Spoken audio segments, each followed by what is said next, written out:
ஆண்டவர் இயேசு கிறிஸ்து ஈடிணைச்ச நாமத்தினாலே உங்களை வாழ்த்தி ஆசீர்வதித்து வரவேற்கிறோம்.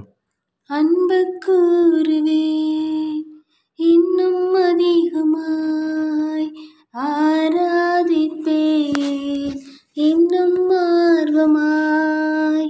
அன்பு கூறுவேன் இன்னும் அதிகமாய், ஆராதிப்பேன் இன்னும் ஆர்வமாய். உம்மை முழு உள்ளத்தோடு ஆராதிப்பேன், முழு பலத்தோடு அன்பு கூறுவேன். ஆராதனை ஆராதனை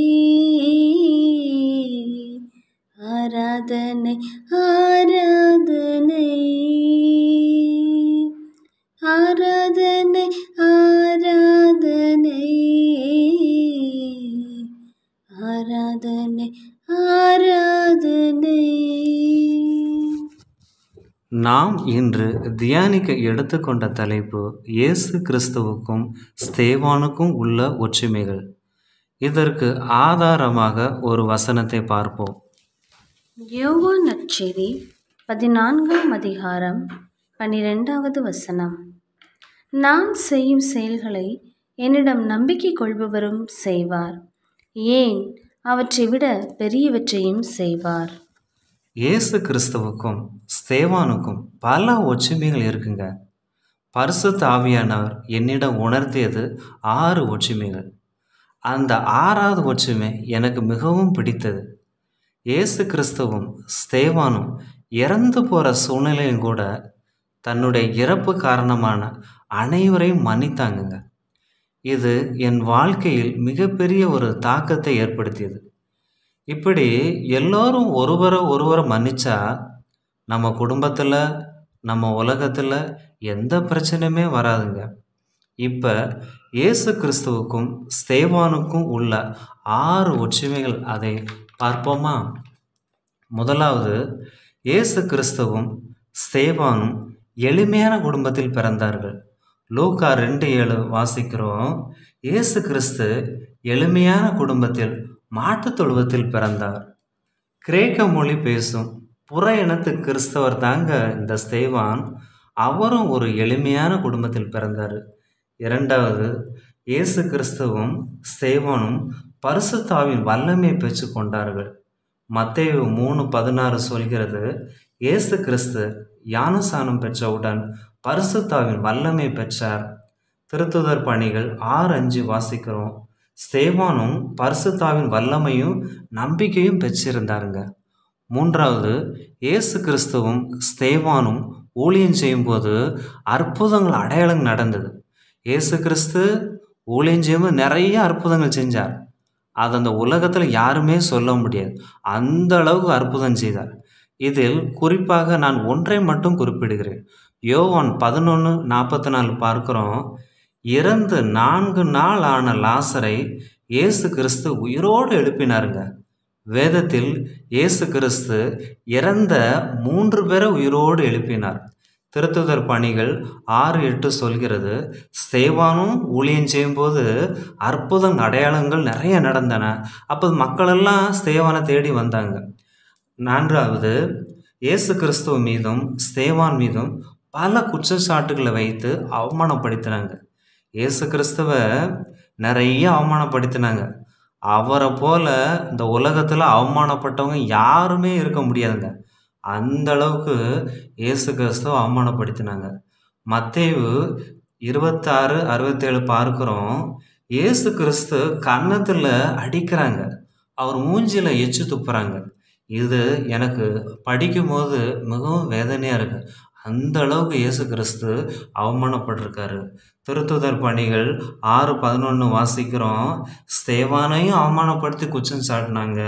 ஸ்தேவான் மோசேக்கும் கடவுளுக்கும் எதிராக பழி சொற்களை சொன்னான் என்று அவரையும் விட்டு வைக்கலைங்க. அவர் மீதும் குற்றச்சாட்டுகள் வைத்து அவரையும் எப்படி கொன்று விடலாம் என்று சதித்திட்டம் தீட்டினார்கள். ஐந்தாவது, இயேசு கிறிஸ்துவையும் ஸ்தேவானையும் தலைமை சங்கத்தில் கொண்டு சென்றார்கள். லூக்கா 22:66 பார்க்குறோம். தேவையில்லாத குற்றச்சாட்டுகளை இயேசு கிறிஸ்து மீது சொல்லி இழுத்து சென்று தலைமை சங்கத்தில் போய் நிப்பாட்டுறாங்க. திருத்துதர் பணிகள் 6:12 வாசிக்கிறோம். பல குற்றச்சாட்டுகளை சொல்லி ஸ்தேவானையும் தலைமை சங்கத்தில் போய் நிப்பாட்டுறாங்க. இன்றைக்கு நம்ம நிறைய நன்மைகள் செய்யலாம், அது யாருமே நன்றாருக்கு சொல்ல மாட்டாங்க. அப்போதும் குறைய சொல்லி நம்மளை அமுக்க தான் பார்ப்பாங்க. ஆனால் அந்த மனிதர்களை நம்ம பார்க்க வேண்டாம், ஆண்டவருடைய முகத்தை மட்டும் பார்த்து நம்ம உதவி செஞ்சு கொண்டே இருப்போம். 6வது, இயேசு கிறிஸ்துவும் ஸ்தேவானும் மரண நிலையிலும் மன்னித்தாருங்க. லூக்கா 23:34 பார்க்குறோம். இயேசு கிறிஸ்துவை சிலுவையில் அடித்து கொல்லும்போது பல வேதனைப்பட்டார், துன்பப்பட்டார். அந்த நிலையிலும் கூட இயேசு கிறிஸ்து அவர்களை எல்லாரையும் மன்னிச்சாருங்க. திருத்துதர் பணிகள் அதிகாரம் 7 வசனங்கள் 59-60 பார்க்குறோம்.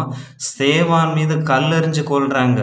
ஸ்தேவான் ஆண்டவரை பார்த்து இந்த பாவத்தை இவர்கள் மேல் சுமத்த வேண்டாம் என்று அவர்களுக்காக ஜெபம் பண்ணார். பாருங்க, இந்த உலகத்தில் இயேசு கிறிஸ்துவும் ஸ்தேவானும் எப்படிப்பட்ட காரியத்தை செஞ்சுருக்காங்க. நம்ம எல்லாரையும் மன்னிச்சிட்டா நம்ம குடும்பத்தில், நம்ம நாட்டில், இந்த உலகத்தில் பிரச்சனையே இருக்காது. எல்லாரும் பரலோகத்தில் வாழ்கிற மாதிரி நம்ம நாட்டில் வாழலாம். அந்த அளவுக்கு மன்னிப்புக்கு அவ்வளோ பெரிய ஒரு வல்லம் இருக்குங்க. ஆம், அருமையான தேவனுடைய பிள்ளைகளே, என்னையும் பரிசுத்த ஆவியால் நிரப்பினாருங்க. அவர் எனக்குள்ளே வந்த பிறகு பல மாற்றங்கள் நடந்தது. இந்த உலகத்தில் பணம், சொத்து, பேர், புகழ் ஓடுறாங்க, ஆனால் அதிலெல்லாம் நிம்மதி கிடைக்காதுங்க.